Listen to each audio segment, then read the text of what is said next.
ભરૂચ જિલ્લાના જંબુસર તાલુકાના ઉચ્છદ ગામ નજીક આવેલી અને પ્લાસ્ટિકના ડ્રમ બનાવતી ટાઈમ ટેકનો કંપનીમાં વહેલી સવારે ભીષણ આગ લાગતા ગભરાટ સાથે દોડધામ મચી જવા પામી હતી। આગની જાણ થતાં આસપાસની કંપનીના ફાયર ફાઈટરોએ દોડી જઈ ભારે જહેમત બાદ આગ પર કાબુ મેળવ્યો હતો।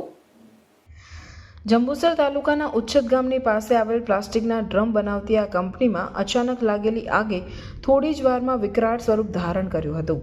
અગ્નિજ્વાળાઓ આકાશને આંબવા લાગવા સાથે ધુમાડાના ગોટે ગોટા સમગ્ર વિસ્તારમાં છવાઈ ગયા હતા।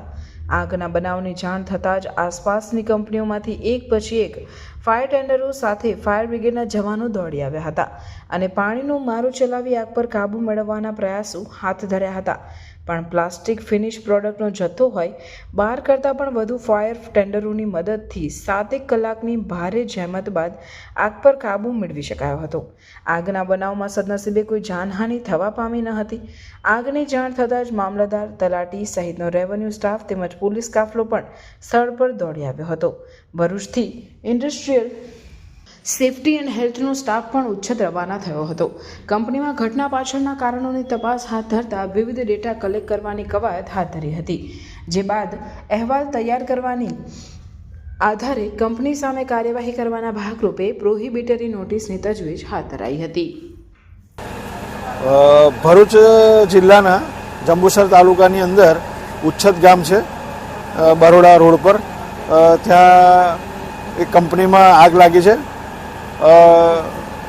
લગભગ 3:30 થી 3:45 ગાળામાં આગ લાગી હતી અને બેરલ બનાવવાની કંપની છે, પ્લાસ્ટિકનું મટીરિયલ છે। ભયંકર આગ લાગેલી હતી। તાત્કાલિક પગલાં લેતા અહીંયા ઘડી ઘણી બધી નજીકની કંપનીના ફાયર ફાઈટરોને આપણે મદદમાં લીધેલા છે અને સવારે જે આગ લાગી હતી અને અત્યારે ઘણો બધો કાબૂમાં છે। આ કાબૂમાં છે। હાલ પણ આગ ઓલવવાની કામગીરી ચાલી રહી છે।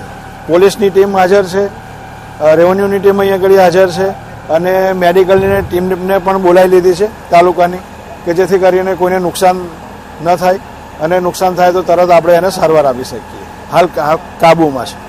ઉચ્છદ ગામે ટાઈમ માઉઝર ટાઈમ ટેકનો બંને કંપનીમાં આગ લાગેલી હોય ને ગત રાત્રિના 4 વાગ્યાના સુમારે અમને જાણ થતાં મામલતદાર સાહેબ શ્રી તેમજ વહીવટી તંત્ર અહીંયા પોલીસ સ્ટાફ સાથે ને ફાયર સેફટીના આજુબાજુની કંપનીના તમામ ફાયરો ને ગાડીઓ અહીંયા આવીને કન્ટિન્યુ અત્યારે આગ ચાલુ જ છે અને એની ઉપર પાણીનો સ્ત્રોત મારે અને આગ બુઝવવાની એ કામગીરી ચાલુ છે અને અત્યારે પણ VMCમાંથી અને ભરૂચથી ફાયરના વાહનો બીજા અન્ય બોલાવેલા છે, જેથી આગને કાબૂમાં લઈ શકાય અને કોઈ જાનહાનિ થયેલ નથી।